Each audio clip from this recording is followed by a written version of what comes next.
Howdy y'all, I'm Danny Danger, and for those of you who haven't heard, NBC just ordered a TV pilot for Cullen, Bunn, and Brian Hurtt's The Sixth Gun. If you saw my review of The Damned, you know what a huge fan I am of this writer-artist team-up. So without any further ado, here's my review of Volume 1, Cold Dead Fingers. The Sixth Gun follows Drake Sinclair as he tries to track down 6 magical guns with dark and mysterious powers. But to what end? Each gun belongs exclusively to one owner, and it's tied to that person until they die. After that, the next person to lay hands on the gun has the incredible misfortune of being the gun's new caretaker.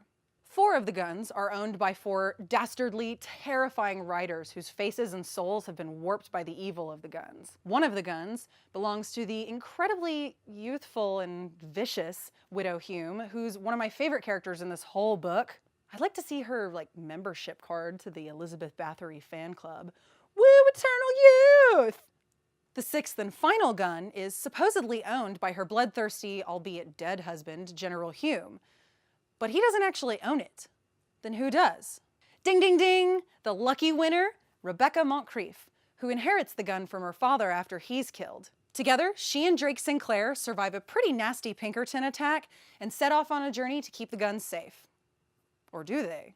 Drake Sinclair is every bit the rough-and-tumble, shady anti-hero that I've come to love and expect from this Oni Press creative team. One of my favorite things about this particular story is how Cullen Bunn and Brian Hurtt actually characterize the guns themselves.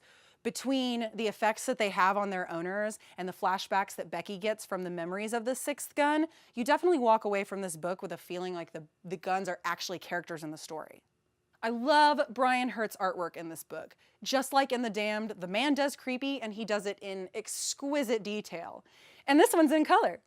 One of my favorite things is when you first read the book, you see the gallows tree, and the gallows tree was just breathtakingly beautiful and terrifying all at the same time. And I really love how he draws some of the creepier characters, especially Mrs. Hume. She's absolutely my favorite with her big wide eyes and her big scary grin. Ah, my husband, my husband! Plus, he draws some amazing, almost naked character panels. He could give Hawkeye a run for his money.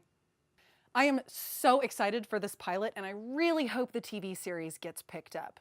Check out my Pinterest so you can see iFanboy's fan casting of the show. Are you kidding? Juliet Landau for Mrs. Hume? Ah! Who would you cast in the show? Tell me down below in the comments. Be sure to like this video, share it, and subscribe so you can see more of our reviews and our weekly pull list videos. As always, a very special thanks goes out to Austin Books and Comics for letting us film in front of this beautiful display. Writer Matt Fraction is taking a temporary break from his currently amazeballs story arc to tell a 2-part story about Clint and Kate caught separately in the devastating effects of Hurricane Sandy. Reason number 2, foul language, offsides comments, the devil's fashion. Kate or Die's Tumblr is on the offense to all things boring, and I love it.